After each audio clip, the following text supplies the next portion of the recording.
Helo, Chloe Steele seo an na Luchd-teagaisg agus haimi dul-thain an ghaibh. Hiad an haimi dul-thain sé an is scríb mi hín a haun, agus sé Elan Muchria an taine mi héad an. Elan Muchria farin bí mín cóní is a dhéistin tachte fare vel Muchri. Elan Muchria fare vel mochjolach suivert manam ein storien kultur krie arche halane gunje kainjal is a jestin tach fare vel Muchri. Elan Muchria farin bí mín cóní is a dhéistin tachte fare vel Muchri. Elan Muchria ha Cèilidh announce na hélanen Dalabra gurnish spustal Cilja fedar ciel donen en chiach gud is a dhéistin tacht fare vel Muchri. Elan Muchria farin bí mín cóní is a dhéistin tachte fare vel Muchri. Elan Muchria Shalig alai nuisteach Biaunten en moda éidach gal Shaun du ik stier le palchas is a dhéistin tacht fare vel Muchri. Elan Muchria farin bí mín cóní is a dhéistin tachte fare vel Muchri. Elan Muchria farin bí mín cóní is a dhéistin tachte fare vel Muchri. Elan Muchria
Luchd ha mi dul hain óran is scríb Marian Morrison a Luchd-teagaisg. Scríbí a dóran is son mo hín sin ar Steele agus a dábhráríke i do bhad as hiad coci. Fèisean an òigridh nara Fèisean scuabach hawl an lámúiad a ghéic dachi Siad chuairt nach críoch go bra Cuin aniad iad gainam chria Cuin aniad gan talach go si Chadó an dúgam bíhiad lecte Bali chast va falain slán Sínig measc nan luas an catal Clúas ag jeadach mar flaite bais Cuin aniad iad gainam chria Cuin aniad gan talach go si Facialach na dúin coci Ysgennych sias súlhéad gan gras Chachlainiad guiniad a cacad Gan dús go gawn fúil a bhais Cuin aniad iad gainam chria Cuin aniad gan talach go si Chatíl na gile nó go tuilleach Fó na blad an fúteach fuad Ach bí England na torch luaidh Scuiniad a géirí suas Cuin aniad iad gainam chria Cuin aniad gan talach go si Cuin aniad iad gainam chria Cuin aniad gan talach go si Hallo, is mis asisiúnigiúil a sé híine bheit chicas ag Fèisean ag Shankland i trí agus ha mi dochuich go bhí dráasta a ganatí a fúst a dúsich a chláán i danidan. Ha mi dochuich tiramid tíd agus cearcail a chuan. Okay.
tolit bhí cuididh seán Seachdain na Fèisean I dteachcinn seo dréisú Seachdain agus chundaí féistí de bhuirein I dteachcinn seo agus am doláiseach mar sin le posta istítis an áran enamal I de bhfuil Vicky gráid.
Ha minister humalarum le Iain trí de fust va sinne klechke as glas deachkunse agus da Strasbe agus an ocean da riele is joise.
Nisht oran migireg acum, she oran a Shankland heen ag Fèis Air-loidhne. Troed is Cèilidh dhúm, Rítuh a chuin, is Shalom Luchd, cuid a bhith.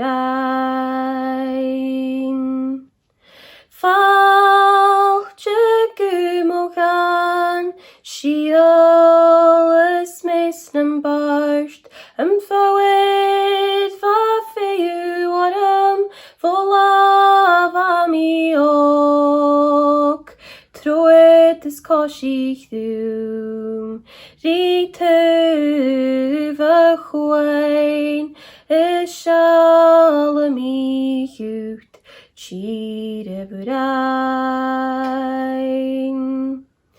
Fáilte mo hir, Élan galanniad, an táte chi gach tug se sfírin, Gláiste na òigridh. Troed is Cèilidh dhúm, Rítuh a chuin, is Shalom Luchd, cuid a bhith. Fáilte mo chaint, Siún sich mínam faiste, Canan wasal mornan gale, Mar vracht a chogach lá. Troed is Cèilidh dhúm, Rítuh a chuin, is Shalom Luchd, cuid a bhith. Troed is Cèilidh dhúm, Rítuh a chuin, is Shalom Luchd, cuid a bhith.